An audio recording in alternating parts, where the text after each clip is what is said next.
अच्छा, ये जो मीटिंग है ना, ये 30 मिनट्स के बाद जो डिस्कनेक्ट होती है, लेकिन आपने उसी लिंक पे, जो ऑलरेडी लिंक आपने ज्वाइन किया ना, उसी पे दोबारा क्लिक करना है। विद इन 3 सेकंड्स आप दोबारा से मीटिंग में आ जाएंगे ना। तो क्योंकि ये एक सेशन 30 मिनट्स का होता है। ओके। इससे पहले हमने लीनियर प्रोग्रामिंग प्रॉब्लम्स देखे हैं, जिसमें हमने डिफरेंट मेथड्स देखे उनको सॉल्व करने के। ग्राफिकल मेथड देखा, सिंपलेक्स मेथड देखा, टू फेस मेथड देखा, बिग एम मेथड देखा। ठीक है, ठीक है। तो ये सारे लीनियर प्रोग्रामिंग प्रॉब्लम्स को सॉल्व करने के मेथड्स थे जो कि हमने इससे पहले सीखे हैं। और सबसे पहला स्टेप वही है कि अपने अपने प्रॉब्लम को मैथमेटिकली मॉडल करना होता है। देन अगर वो लीनियर प्रोग्रामिंग प्रॉब्लम है, तो आपने उसके मेथड्स डिफरेंट सीखे उसको सॉल्व करने के।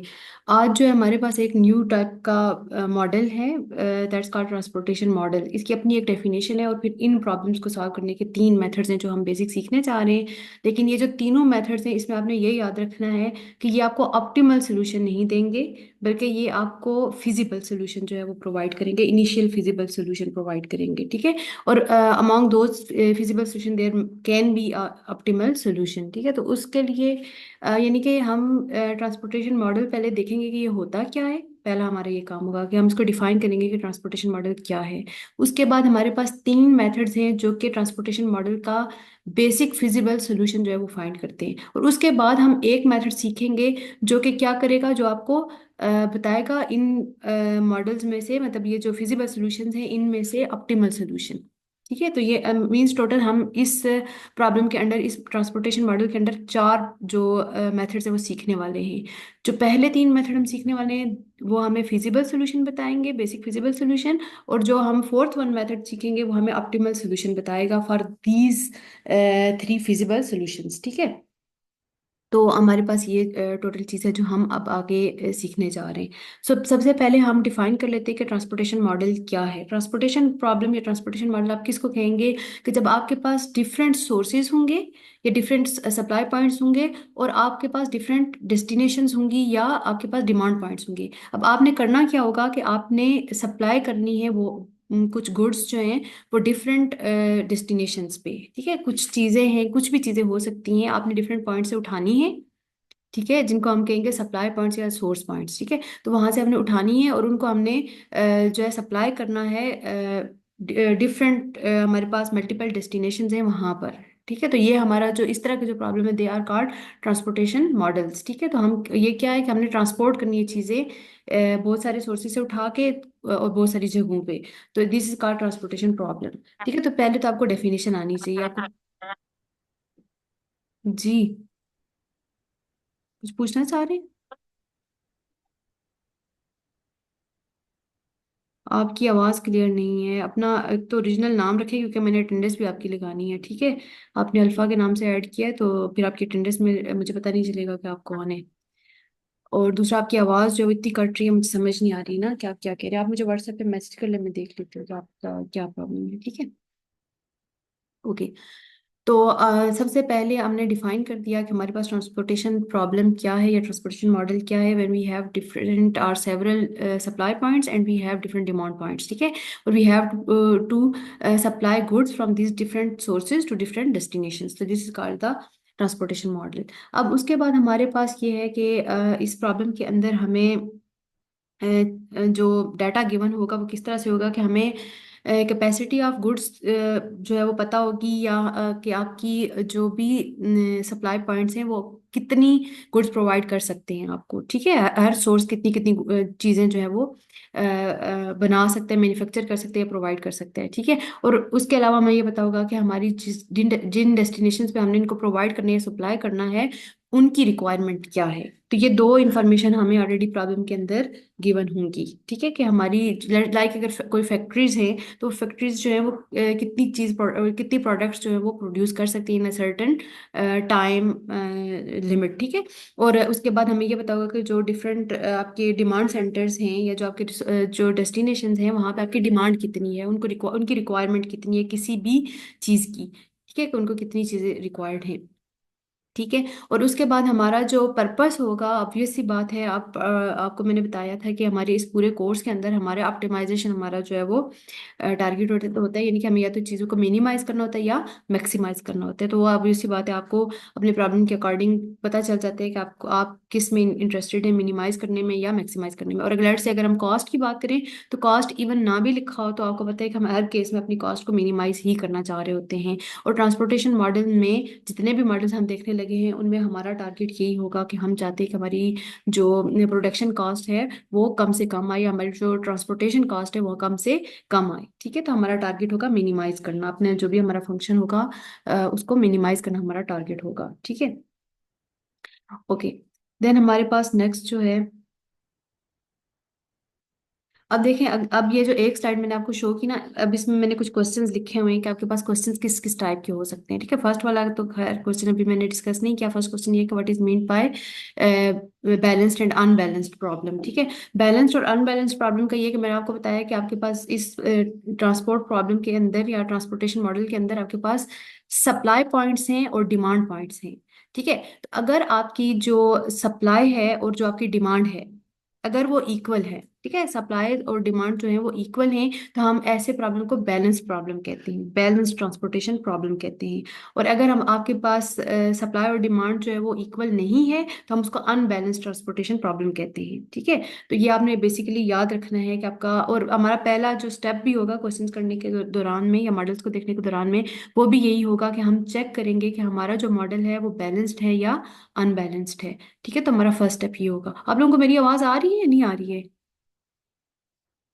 यस मैम, आ रही है। अच्छा, यस ठीक मैम है। आ रही है। यस ठीक मैम। ठीक है, तो आपके पास ये चीज होगी। ठीक है, तो पहले स्टेप पे हमने ये देखने कि हमारा प्रॉब्लम बैलेंस्ड है या अनबैलेंस्ड है। अगर आपकी सप्लाई और डिमांड इक्वल है तो बैलेंस्ड है, नहीं है इक्वल तो अनबैलेंस्ड है। सेकंड क्वेश्चन ये होता है कि what is called a transportation problem. तो मैंने भी आपको बताया ट्रांसपोर्टेशन प्रॉब्लम क्या है। ये एक लीनियर प्रोग्रामिंग प्रॉब्लम ही है, और इसमें आपके पास क्या है कि आपके डिफरेंट गुड्स हैं जो डिफरेंट डेस्टिनेशंस पे आपने सप्लाई करनी है फ्रॉम डिफरेंट सप्लाई पॉइंट्स। ठीक है, that is called the transportation problem. ठीक है, उसके बाद हमारे पास, मैंने आपको अभी बताया था कि आपके पास डिफरेंट मेथड्स हैं सॉल्व करने के ट्रांसपोर्टेशन प्रॉब्लम्स को, और हम तीन बेसिक मेथड्स जो है वो डिस्कस करने जा रहे हैं। और ये जो तीनों मेथड्स हैं, इनमें जो याद रखने वाली बात ये है कि इससे पहले मैंने जितने लीनियर प्रोग्रामिंग के मॉडल्स आपको करवाए और हमने उनको सॉल्व किया, तो हमने ऑप्टिमल सोल्यूशन फाइंड किया अगर एग्जिस्ट करता था। सम केसेस में तो चले नहीं करता था, सब केसेस में इनफिजिबल भी आ सकता, लेकिन अगर करता था तो हमारा जो सोल्यूशन आता था that was optimal solution, that was the best one. ठीक है, ऑप्टिमल क्या होता है? बेस्ट डिसीजन जो आपका होता है। ठीक है, या बेस्ट चॉइस जो आपकी होती है। लेकिन यहाँ पर आपने पहली चीज जो याद रखनी है वो ये याद रखिए कि जो अभी हम ट्रांसपोर्टेशन प्रॉब्लम के पहले तीन मेथड्स पढ़ने लगे हैं इसको सॉल्व करने के लिए, वो है north west corner method, least cell method and Vogel's approximation method. ये जो तीनों मेथड्स हैं, ये तीनों मेथड्स आपको फिजिबल सोल्यूशन बताएंगे, ना कि ऑप्टिमल सोल्यूशन बताएंगे। ठीक है, अब देखिए, क्वेश्चन में आपने केयरफुली पढ़ना है कि आपको अगर ट्रांसपोर्टेशन मॉडल दिया जाता है तो आपसे ऑप्टिमल सोल्यूशन पूछा है या आपसे फिजिबल सोल्यूशन पूछा है। ठीक है, तो अब उसके अकॉर्डिंग आपने देखना है कि क्या मेथड जो है वो आप लगा सकते हैं। ठीक है, लाइक अगर आपसे कहा जाए कि जी आप मिनिमम कॉस्ट बताएं, तो अब मिनिमम कॉस्ट जो है वो ऑप्टिमल में आ जाता है। ठीक है, या आप आपसे कहा जाता है कि कॉस्ट बताएं, तो दैट दैट इज फिजिबल। ठीक है, तो इस तरह से आपने प्रॉब्लम जो है उसको देख लेना है। वैसे तो क्लियरली लिखा होगा आपके उसमें कि आपने कौन सा मेथड यूज करना है। ठीक है, मेथड आपको खुद नहीं सोचना पड़ेगा, लेकिन पता आपको होना चाहिए कि ये जो तीन मेथड्स हैं, north west corner method, least cost method and Vogel's approximation method, ठीक है, ये तीनों जो मेथड हैं they are the methods to find the basic feasible solution, not the optimal one. ठीक है, सो अब हमारे पास नेक्स्ट यही मैंने चीज़ लिखी, मतलब यहाँ पे थोड़ा सा डिफरेंट करके उसको एक्सप्लेन कर दिया कि है क्या है ना, लेकिन इसको चले हम आगे प्रॉब्लम में देखते हैं। तो फिर ठीक है, north west corner method, least cost method और वोगल्स अप्रोक्सीमेशन है जो हम सीखने जा रहे हैं। ओके, अब आपके पास सबसे पहले तो मैं एक वर्ड प्रॉब्लम आपको शो करती हूँ ना, आप कोशिश करें इसको टेबुलेट करने की, क्योंकि ये चीज़ आपको आनी चाहिए। क्योंकि मॉडल अगर आपने सही ना बनाया ना, तो प्रॉब्लम सारी की सारी वहीं से स्टार्ट हो जाएगी। तो ये एक मैथमेटिकल, एक थ्योरेटिकल प्रॉब्लम है, मतलब वर्ड प्रॉब्लम है। इसको आपने टेबुलेट करना है, टेबल जैसे हम बनाते थे। ठीक है, तो मैं इसको थोड़ा सा एक्सप्लेन करती हूँ, आप खुद ट्राई करें टेबल बनाने के लिए, फिर मैं आपको बता भी देती हूँ कि हमने टेबल कैसे बनाना है। ठीक है, लेकिन कोशिश करें कि आप ये बना लें, क्योंकि ये बेसिक स्टेप है आपके पूरे ऑपरेशन रिसर्च के अंदर कि आपने वर्ड प्रॉब्लम्स को मैथमेटिकली मॉडल करना है। अभी मैं मैथमेटिकली मॉडल करने का तो नहीं करी, लेकिन टेबुलेट करने का, कि डाटा आपका एक टेबल की फॉर्म में आपके सामने आ जाए, जो यहाँ पे वर्ड प्रॉब्लम में लिखा हुआ है। ठीक है, प्रॉब्लम ये है कि Karachi and Lahore factories are two car supplier factories. हमारे पास दो कार सप्लायर फैक्ट्रीज हैं, कराची और लाहौर। ठीक है, कराची और लाहौर जो है कार सप्लाई करते हैं। ठीक है, द ट्रांसपोर्टेशन कॉस्ट, एक मिनट होल्ड करिएगा।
ओके जी।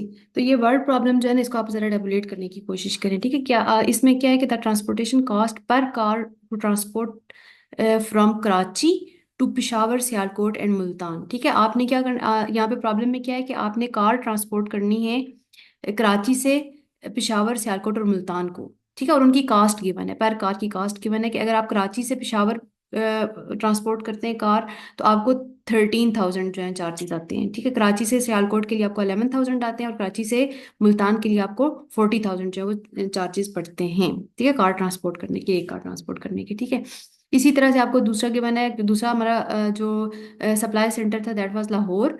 तो लाहौर के लिए आपको गिवन है कि transportation cost per car transport from Lahore to Peshawar Sialkot and Multan is 18, 18 and 12,000। ठीक है, अगर आप लाहौर से पिशावर ट्रांसपोर्ट करते हैं तो आपको 18,000 कास्ट पड़ती है, अगर आप लाहौर से सियालकोट ट्रांसपोर्ट करते हो 18,000, और अगर लाहौर से मुल्तान करते हैं तो आपको 12,000 कास्ट पड़ती है। ठीक है, ये कास्ट आपको गिवन है, ट्रांसपोर्टेशन कॉस्ट। ठीक है, फिर उसके बाद आपको गिवन है कि however Karachi can only supply a maximum of 2 cars per month in total. और आपको यह बताया कि कराची जो है वो एक महीने में सिर्फ 2 कार जो है वो सप्लाई कर सकते हैं। Lahore can only supply maximum of 7 cars per month in total. और जो लाहौर है वो 7 कार्स जो है वो एक महीने में मैक्सिमम सप्लाई कर सकता है। ये उनकी कंस्ट्रेंट है, मतलब आपके पास मैक्सिमम कैपेसिटी कितनी है कराची की और लाहौर की। ठीक है, द सिटीज पिशावर सियालकोट और Multan have monthly demand of 1, 3 and 5 cars respectively. और जो डिमांड है आपके पास पिशावर की और सियालकोट की और मुल्तान की, पिशावर की डिमांड है 1 कार, सियालकोट की डिमांड है 3 कार्स, और मुल्तान की डिमांड है 5 कार्स। ठीक है, ये आपकी इन सेंटर्स की डिमांड्स हैं। ठीक है, उसके बाद क्वेश्चन ये कि determine the cost per month for the supplying this cars from Karachi and Lahore to Peshawar Sialkot and Multan. आपने क्या करना है, आपने कराची और लाहौर से ये कार सप्लाई करनी है पिशावर सियालकोट और मुल्तान को, यानी कि आपके सप्लाई सेंटर्स हैं और डिमांड सेंटर्स हैं, आपने डिमांड उनकी फुलफिल करनी है। ठीक है, और सबसे पहला मेथड जो हम सीखने जा रहे हैं that is north west corner method, या नॉर्थ वेस्ट कॉस्ट मेथड भी इसको कहते हैं। ठीक है, नॉर्थ वेस्ट कॉर्नर मेथड जो है ये हम सीखने जा रहे हैं, और इससे हम क्या फाइंड करेंगे, हम initial basic feasible solution find करेंगे। इससे हमें ऑप्टिमल सोल्यूशन नहीं पता चलेगा, बल्कि हमें फिजिबल सोल्यूशन जो है वो पता लगेगा। सो अभी यहाँ पे आपका जो पहला टास्क है वो ये है कि आप ये जो प्रॉब्लम है इसका टेबल कंस्ट्रक्ट करिए, इसको टेबल की फॉर्म में लिखिए। ठीक है, तो मैं आपको 2 मिनट देती हूँ, आप ट्राई करें। अगर आप कंस्ट्रक्ट कर लेते हैं तो मुझे आप व्हाट्सएप पे सेंड करें, मैं देखूँ आपने क्या टेबल बनाए हैं। ठीक है, सही हो गया? सबको समझ आई है बात की कि मैं क्या कह रही हूँ? Yes ma'am. ओके, ट्राई करें जरा, ट्राई करें कि आप इसका टेबल कंस्ट्रक्ट कर सकते हैं।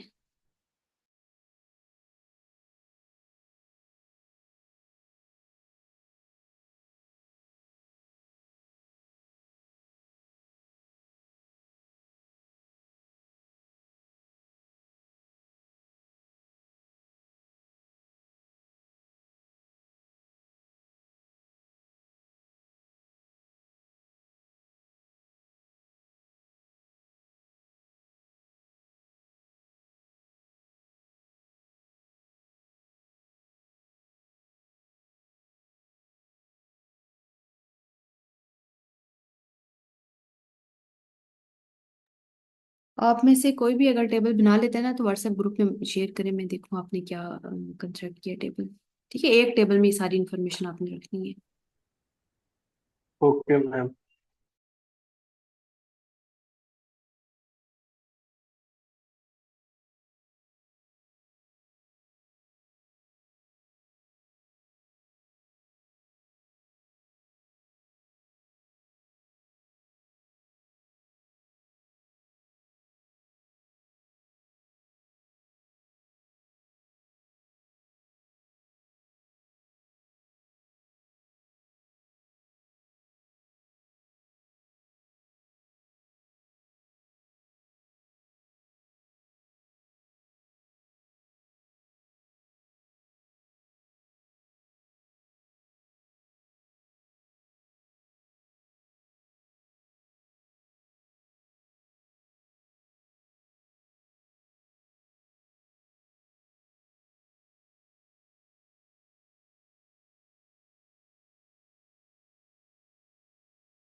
ओके, ये अभी जो दो लोगों ने ट्राई किया, अच्छी ट्राई है दोनों की। जो सेकंड ट्राई है वो ज़्यादा बेहतर है। ठीक है, क्योंकि इसमें इंफॉर्मेशन बड़ी इजीली हमें पता चल रही है।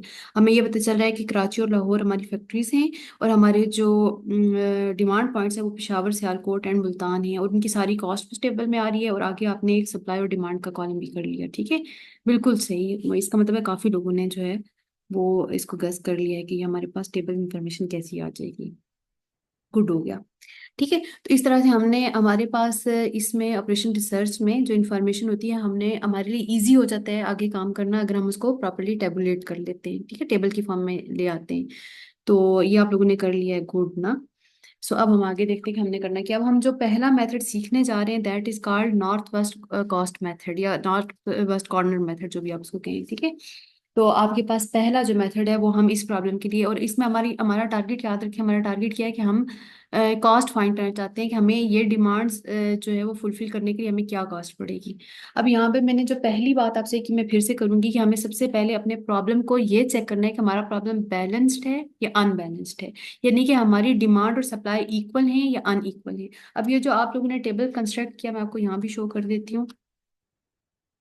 ठीक है, ये टेबल था, ये आपने टेबल कंस्ट्रक्ट किया, आपने लिखा कि हमारे पास Karachi to Peshawar, Karachi to Sialkot, Karachi to Multan, इसकी हमें कॉस्ट गिवन है पर कार ट्रांसपोर्ट करने के लिए, और Lahore to Peshawar, Lahore to Sialkot, Lahore to Multan, ये हमें कॉस्ट गिवन है। ये आपके टेबल में आपके साथ सारी जो है वो कॉस्ट लिखती है। और उसके बाद आपने लिखा कि जो सप्लाई है या जो आपकी कैपेसिटी है फैक्ट्रीज की, कराची की जो मैक्सिमम सप्लाई है दैट इज 2, और लाहौर की जो मैक्सिमम सप्लाई है दैट इज 7। सिमिलरली पेशावर की डिमांड है 1 कार, सियालकोट की है 3 कार्स एंड मुल्तान की है 5 कार्स। तो ये आपने टेबुलेट किया इस डाटा को। अच्छा, इससे फर्क नहीं पड़ता कि लेट से किसी ने ये कॉलम में बना दिया और ये रो में बना दिया, इससे फर्क नहीं पड़ेगा। ठीक है, मतलब आपके पास इंफॉर्मेशन इसी तरह से कॉम्पैक्ट फॉर्म में आ जाएगी, एक टेबल की फॉर्म में। सो अब हमारे पास जो मेथड हम सीखने जा रहे हैं that is called north west cost method. अब मैं आपको इसके स्टेप बताती जाती हूँ। आप लोगों ने टेबल ये वाला अपने पास बना लें, आपने ये स्टेप खुद करने हैं ताकि आपको समझ भी आए कि चल क्या रहा है, मतलब हम कर क्या रहे हैं स्टेप्स ना। क्योंकि अगर मैं बताऊंगी आपको लगेगा कि आपको पता चल रहा है, लेकिन जब मैं दोबारा फर्स्ट स्टेप पे आऊंगी तो फिर आपको नहीं समझ आएगी कि आपने क्या किया था। तो इसलिए साथ साथ ना, जैसे जैसे मैं यहाँ बता रही हूँ वैसे वैसे आपने साथ साथ काम करना है। ठीक है, अपने पास अपनी नोटबुक पे साथ साथ आपने उसी तरह से काम करना है ताकि आपको याद रहे कि हमने ये स्टेप्स कैसे फॉलो किए हैं। ठीक है। ओके, अब नॉर्थ वेस्ट कॉस्ट मेथड ये है कि आपको पता है कि ये जो टेबल की बॉडी है इसके, ये इसके अंदर ये कॉस्ट लिखी हुई है, यानी कि ये जो 2 रोज है, ठीक है, और ये 3 कॉलम है हमारे पास, ये 2 रोज कराची और लाहौर, ठीक है, और 3 कॉलम पेशावर, सियालकोट और मुल्तान, ये हमारे पास टेबल में रोज एंड कॉलम्स है। अब मैंने पहली बात आपसे कही कि आपको चेक करना है कि आपका प्रॉब्लम बैलेंस्ड है या अनबैलेंस्ड है। अब अगर मैं आपसे कहूँ कि यहाँ पे अगर आप सप्लाई को आप सम करें, जो आपकी सप्लाई है उसको अगर आप सम करें तो कितनी सप्लाई है आपकी टोटल? 9। 9। ठीक है, सिमिलरली अगर आप डिमांड का सम करें, अगर आप आपकी जो डिमांड है डिफरेंट डिमांड पॉइंट्स की, अगर आप डिमांड का सम करें तो डिमांड का सम भी कितना है? 9। 9। तो इसका मतलब है हमारी सप्लाई जो है वो इक्वल टू डिमांड है। और मैंने कहा कि अगर सप्लाई इक्वल टू डिमांड है तो इसका मतलब है हमारा जो प्रॉब्लम है वो बैलेंस्ड प्रॉब्लम है। अगर ऐसा नहीं होता तो हमारा प्रॉब्लम जो है वो अनबैलेंस्ड होगा। अनबैलेंस्ड का केस हम बाद में डिस्कस करेंगे कि अगर लेट्स से कि हमारा प्रॉब्लम अनबैलेंस्ड हो जाता है तो देन हमारा फर्स्ट स्टेप क्या होगा। अदरवाइज अगर आपका बैलेंस्ड जो है आपका प्रॉब्लम जो है वो बैलेंस्ड है, लाइक दिस वन ना, कि आपका प्रॉब्लम बैलेंस्ड है, तो फिर आपके पास जो फर्स्ट स्टेप है वो आपकी आपका जो प्रोसेस है, जो प्रोसीजर है आपका नॉर्थ वेस्ट कॉस्ट मेथड का, वो स्टार्ट हो जाएगा। ठीक है। तो ये इस चीज़ का आपने सबसे पहले ध्यान रखना है कि जब आपको ट्रांसपोर्टेशन प्रॉब्लम आए और आप उसको टेबुलेट कर लें, तो पहले स्टेप पे आपने चेक करना है कि आपका जो मॉडल आपके पास आया है वो बैलेंस्ड है या अनबैलेंस्ड है। अगर बैलेंस्ड है, जैसे लाइक दिस वन, कि आपकी डिमांड इक्वल्स टू सप्लाई है, दैट मीन्स ये बैलेंस्ड प्रॉब्लम है, तो आपने ये वाला नेक्स्ट स्टेप करना है जो मैं आपको बताने जा रही हूँ। ठीक है। अब जो बैलेंस्ड और अनबैलेंस्ड वाली चीज है, उसके लिए हमारे पास एक कंडीशन होती है जो कि हमने चेक कर लेनी होती है। वो कंडीशन हमें सिर्फ ये नहीं बताती कि बैलेंस या बैलेंस्ड है, बल्कि वो हमें आगे ये भी बता देती है कि हमें यहाँ पर कितनी एलोकेशंस करनी होगी। यहाँ पे हम एलोकेशंस करेंगे। ठीक है, अभी ये जो मेथड है इसके अंदर हम एलोकेशंस करेंगे। तो जो हमारे पास एक कंडीशन होती है that is called rim condition. जो रिम कंडीशन होती है वो हमें ये बता देती है कि आपका प्रॉब्लम बैलेंस्ड है या अनबैलेंस्ड है, एक इन्फॉर्मेशन ये देती है। सेकेंड, हमें ये स्टार्ट में पता चल जाता है कि हमने कितनी एलोकेशंस करनी है, इस प्रॉब्लम को सॉल्व करने के लिए हमें टोटल कितनी एलोकेशंस करनी है। तो ये जो दो चीजें हमें, ये जो दो इन्फॉर्मेशन हमें चीज प्रोवाइड करती है that is called rim condition. ठीक है, तो हम सबसे पहले देख लेते हैं कि हमारे पास रिम कंडीशन क्या है। ओके, रिम कंडीशन जो है दैट इज m+n-1। m+n-1 जो है this is called rim condition, और ये वैल्यू जो है m+n-1 this must be non negative. ये आपके पास ग्रेटर देन इक्वल टू 0 होनी चाहिए। अब इसमें क्वेश्चन ये है कि m क्या है और n क्या है। ठीक है, यहाँ पर m जो है, m is the number of rose and n is the number of columns. ठीक है, तो आपके पास सबसे पहली चीज, जब भी आपका ट्रांसपोर्टेशन प्रॉब्लम आएगा तीनों मेथड्स में, मतलब तीनों क्या चारों मेथड्स में जो ऑप्टिमल के लिए अभी आप सीखोगे, उनमें सबसे फर्स्ट स्टेप जो आपने करना है that is you have to check the rim condition. If the rim condition is satisfied then you are going to start the procedure, ठीक है। अदरवाइज एक एक्स्ट्रा स्टेप जो है वो हमें करना पड़ेगा। मैं आपको अनबैलेंस प्रॉब्लम जब दिखाऊंगी तो फिर मैं आपको बताऊंगी कि एक एक्स्ट्रा स्टेप फिर इन दैट केस हमें क्या करना होगा। अदरवाइज अगर आपकी रिम कंडीशन सेटिस्फाइड है तो इसका मतलब है आपका प्रॉब्लम बैलेंस्ड है, और उसके बाद रिम कंडीशन आपको ये भी बता देगी कि आपने टोटल एलोकेशंस कितनी करनी है। अब लाइक इस स्पेसिफिक प्रॉब्लम की अगर हम बात करें तो मैंने आपको बताया कि यहाँ पर आपके पास, आप देख सकते हो कि आपके पास दो रोज हैं, ठीक है। आपके लिए कॉस्ट है ना, तो कॉस्ट के आपके पास दो रोज हैं और आपके पास तीन कॉलम्स है, ठीक है। इसका मतलब है एम की वैल्यू आपके पास 2 है और एन की वैल्यू आपके पास 3 है, ठीक है। आपके पास दो रोज और तीन कॉलम्स है। अब अगर मैं यहाँ पर एम और एन की वैल्यू सब्सटीट्यूट करूँ, M is equal to 2 and N is equal to 3, तो आपके पास M plus N minus one, यानी कि 2 plus 3 minus one, 5 minus one that is 4, 4 आ जाते हैं। अब एक एक चीज हमें ये पता चली कि आपके पास जो वैल्यू आई है दैट इज ग्रेटर देन और equal to zero, that is non negative value. तो इसका मतलब हुआ कि आपका प्रॉब्लम बैलेंस्ड है, ठीक है। इसका मतलब हुआ कि आपका प्रॉब्लम बैलेंस्ड है। और सेकंडली हमें ये पता चल गया कि हमें इस प्रॉब्लम को कंप्लीटली सॉल्व करने के लिए टोटल जो एलोकेशंस करनी पड़ेंगी वो नंबर ऑफ एलोकेशंस कितनी होंगी, they are there are 4 allocations. हमें 4 एलोकेशंस करनी पड़ेंगी इस प्रॉब्लम को, इस ट्रांसपोर्टेशन प्रॉब्लम को सॉल्व करने के लिए, ठीक है। कॉस्ट फाइंड करने के लिए हमें टोटल 4 एलोकेशंस करनी पड़ेंगी। रिम कंडीशन की समझ आ गई आपको कि रिम कंडीशन आपको दो इन्फॉर्मेशन देती है, बैलेंस्ड अनबैलेंस्ड, और उसके बाद आपको बताती है कि टोटल नंबर ऑफ एलोकेशंस क्या होंगी, ठीक है। तो दैट इज ड्रीम कंडीशन। यहाँ तक क्लियर होगी चीज। अब मैं आगे प्रोसीजर पे जाने लगी हूँ। Yes ma'am. ओके, सो अब हम आ जाते हैं प्रोसीजर पे। अब प्रोसीजर ये है कि आपने नॉर्थ वेस्ट कॉस्ट मेथड में, स्पेसिफिकली इस मेथड के अंदर, नॉर्थ वेस्ट कॉस्ट मेथड के अंदर आपने क्या करना है, आपने जो लेफ्ट कॉर्नर है उसको चूज करना है। What ever the left corner इस टेबल का जो टॉप लेफ्ट कॉर्नर है वो आपने चूज करना है। अब इस टेबल का टॉप लेफ्ट कॉर्नर पे क्या वैल्यू पड़ी हुई है, दैट इज 13, ठीक है। अब ये जो आपने कॉर्नर चूज किया है, इसके सामने रो में और इसके सामने कॉलम में आपके पास सप्लाई और डिमांड पड़ी है, ठीक है। आपके पास इसकी रो में सप्लाई पड़ी है और इसके कॉलम में डिमांड पड़ी है। अब आपके पास इसके कोरेस्पॉन्डिंग सप्लाई कितनी पड़ी है, 2, ठीक है, और डिमांड कितनी पड़ी है, 1। ये एक्चुअली मैंने आगे प्रोसेस भी किया हुआ है, ये ओरिजिनल टेबल है। अब देखिए ये आपने 13 टॉप लेफ्ट कॉर्नर चूज करना है। टॉप लेफ्ट कॉर्नर के सामने आपने देखनी है सप्लाई एंड डिमांड। अगर मैं टॉप लेफ्ट कॉर्नर के सामने सप्लाई एंड डिमांड देखूँ तो मेरे पास सप्लाई है 2 और डिमांड है 1, ठीक है। अब आपने सप्लाई और डिमांड में से मिनिमम 1 को चूज करना है। अब इस केस में मिनिमम 1 क्या है, 2 या 1, 1 मैम। 1। तो इसका मतलब है मैंने डिमांड को चूज करना है, ठीक है। जो भी मिनिमम होगा, अगर सप्लाई मिनिमम होती तो हम सप्लाई को चूज करते, अगर डिमांड मिनिमम है तो हमने डिमांड को चूज करना है। क्योंकि इस केस में हमारे पास डिमांड मिनिमम है तो हमने डिमांड को चूज किया है। सो अब हमने क्या किया है, ये जो डिमांड है जो कि मिनिमम 1 है बिटवीन सप्लाई एंड डिमांड, इसको एलोकेट कर देना है। यानी कि मैं यहाँ कॉर्नर में 1 लिख दूंगी। इसका मतलब होगा कि मैंने पहली गाड़ी जो है वो एक सिंगल गाड़ी ट्रांसपोर्ट किया फ्रॉम कराची टू पिशावर, और उसकी मुझे कॉस्ट कितनी पड़ी है,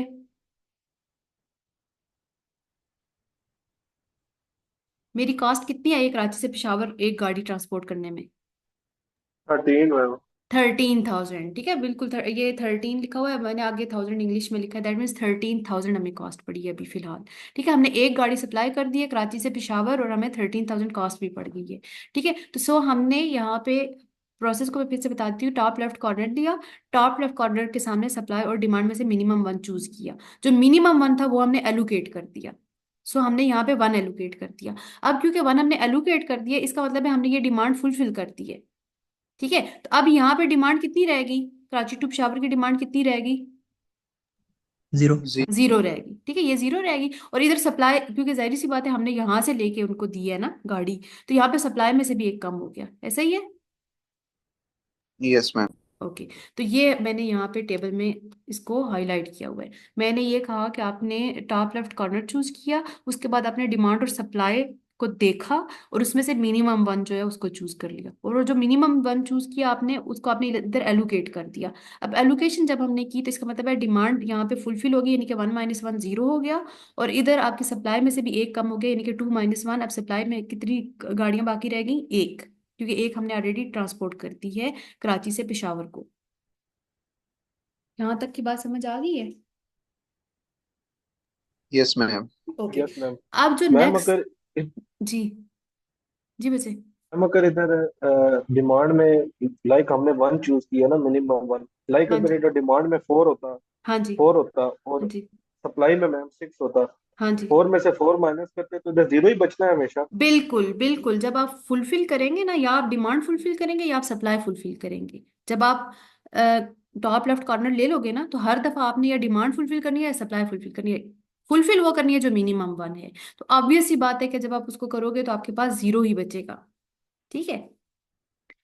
सो आपके पास अब जो नेक्स्ट स्टेप है, ठीक है, उसमें ये है कि जब आपने ये कर दिया तो अब जो कॉलम या रो, जाहिर सी बात है, अगर आपने डिमांड किया तो कॉलम में जीरो आया है, अगर आप सप्लाई में करते तो सप्लाई में जीरो आता। जो कॉलम या रो जो जीरो आया है उसको आपने डिलीट कर देना है, क्योंकि वहां पे अब आपके पास और डिमांड नहीं बची है।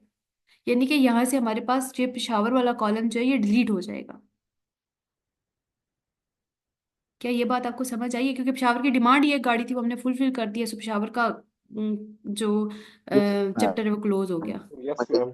ठीक है। सो अब जो नेक्स्ट स्टेप है ना, उसमें देखिए मैंने टेबल दोबारा कंस्ट्रक्ट किया, तो मैंने क्या किया, सियालकोट और मुल्तान को रखा। क्यों? क्योंकि हमने पेशावर की डिमांड को फुलफिल कर दी है, उसकी एक ही गाड़ी की डिमांड थी, वो हमने एक गाड़ी उनको दे दी। सही हो गया। Yes yes ma'am. Ma'am ma'am. ये तो ओके। बहुत आसान है। ठीक है, हाँ जी, ये बहुत आसान है। अब देखिए कराची में आपकी सप्लाई में एक गाड़ी रह गई है।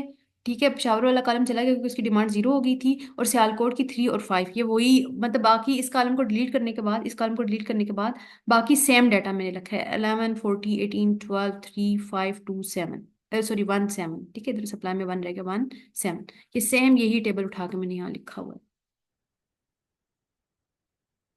जस्ट एक कॉलम डिलीट किया पेशावर वाला। Yes ma'am. मैम मैम अब यहाँ पे मिनिमम जो है वो हमारे पास वन आएगा ना, हाँ जी और बिल्कुल। थ्री की जगह टू आ जाएगा। बिल्कुल बिल्कुल एग्जैक्टली ऐसा ही होगा। अब देखिए यहाँ पे आपका टॉप लेफ्ट कॉर्नर 11 है। अब आपने 11 में से देखना है कि आपने सप्लाई चूज करना है या डिमांड चूज करना है। सप्लाई और डिमांड में से अगेन आपने मिनिमम वाले लेना है, तो मिनिमम इनमें से क्या है, सप्लाई है, और वो वहां पे वैल्यू क्या है, वन। सो हमने वन इधर एलोकेट कर दिया। अब देखिए ये नेक्स्ट है, बिल्कुल एग्जैक्टली वैसे ही किया हुआ है। ये देखिए आपके पास 11 जो है टॉप लेफ्ट कॉर्नर है, उसके बाद आपने सप्लाई, सप्लाई आपकी थी वन और डिमांड थी थ्री, इनमें से मिनिमम जो है वो सप्लाई आ रही थी। सो हमने वो जो मिनिमम वैल्यू थी वो इधर एलोकेट की। अब ये जरूरी नहीं है हर दफा वन ही हो, सम टाइम ये कुछ और भी होगी, but the minimum between demand and supply जो भी है व्हाटसोएवर इट इज, ठीक है, तो वो आपने एलोकेट कर देनी है। सो अभी हमने यहाँ पे एलोकेट कर लिया। सो हमारे पास जो सप्लाई है वो वन माइनस वन होकर जीरो हो गई, और इधर डिमांड में से हमने क्योंकि एक फुलफिल कर दी तो थ्री माइनस वन होकर टू हो गया। बात क्लियर हो रही है? Yes ma'am. तो आप देखें अब क्या डिलीट होगा। मैम अब सेल कोड वाला कॉलम डिलीट हो जाएगा। नहीं, कॉलम मैम में तो, सप्लाई वाला डिलीट होगा, हाँ सप्लाई जी वाला मैंने आप, डिलीट होगा क्योंकि वो जीरो हो बिल्कुल मैंने आपसे कहा जहां जीरो बनेगा उसको डिलीट करना है। ठीक है, तो जीरो अभी आपका इधर नहीं बना, इधर तो अभी टू डिमांड में अभी एक चीज बाकी है, दो गाड़ियों की और डिमांड है यहाँ पे। अभी आपके पास सप्लाई खत्म हो गई है, आपके पास जो कराची है वो कोई और कार सप्लाई नहीं कर सकता क्योंकि इसकी जो सप्लाई है वो जीरो हो गई है। सो आपकी रो डिलीट होगी, अब कराची वाली रो डिलीट हो जाएगी। मुझे बताएं कि ये बात समझ आई है कि अगर कॉलम जीरो हो रहा है तो हम कॉलम डिलीट करें, अगर रो जीरो हो रही है तो हम रो डिलीट करें।